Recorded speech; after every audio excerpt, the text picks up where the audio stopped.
في نوع من الادخار بيخليك مخنوق، ونوع تاني بيخليك حر. الغلط إن أغلبنا بيعرف نوع واحد بس.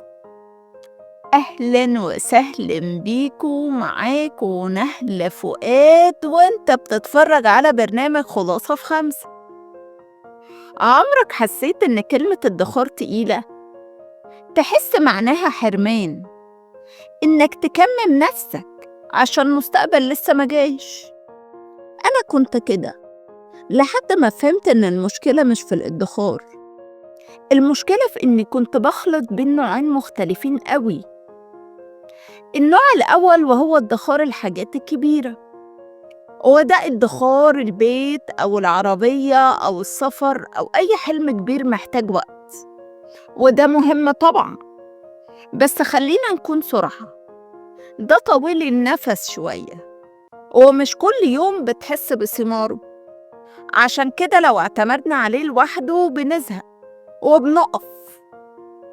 النوع التاني بقى وهو ادخار الراحة والاحتياج، وده اللي أنقذني بجد.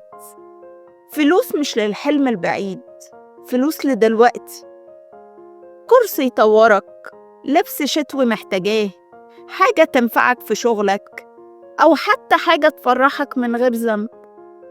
الادخار يخليك لما تحتاج حاجة ما تقولش مش وقته، أنا هضغط على نفسي، لكن تقول ما أنا محضر نفسي. الفرق جوهري جدا. ادخار الحاجات الكبيرة ده بيبني المستقبل، ادخار الاحتياج بيحمي أعصابك النهاردة. واحد من غير التاني إرهاق، والاتنين مع بعض اتزان. طب أبدأ إزاي كموظف بسيط؟ بأبسط تقسيمة في الدنيا.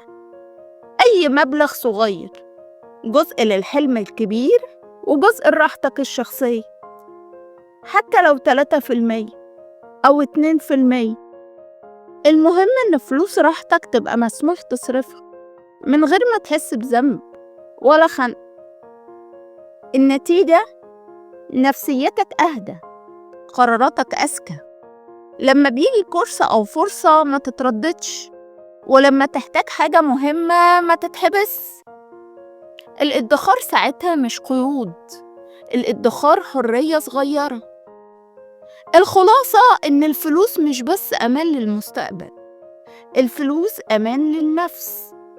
اعمل ادخار يشيل هم بكرة، والادخار يخلي النهاردة أرحم. ونصيحتي ليك في الحلقة دي، ما تخليش الادخار يعطلك، خليه يحميك. اعمل جزء للحلم الكبير وجزء لراحتك دلوقتي. ولو لقيت نفسك مخنوق، يبقى مش الفلوس هي المشكلة، يبقى الطريقة. أنا نهلة فؤاد، ودي كانت خلاصة النهاردة. استناني كل تلات وجمعة، وما تنساش تعمل لايك وتشترك وتفعل الجرس عشان تكمل معايا الرحلة. وافتكر دايما شعارنا: أفكار مركزة في وقت محدود. وأشوفكم الحلقة الجاية.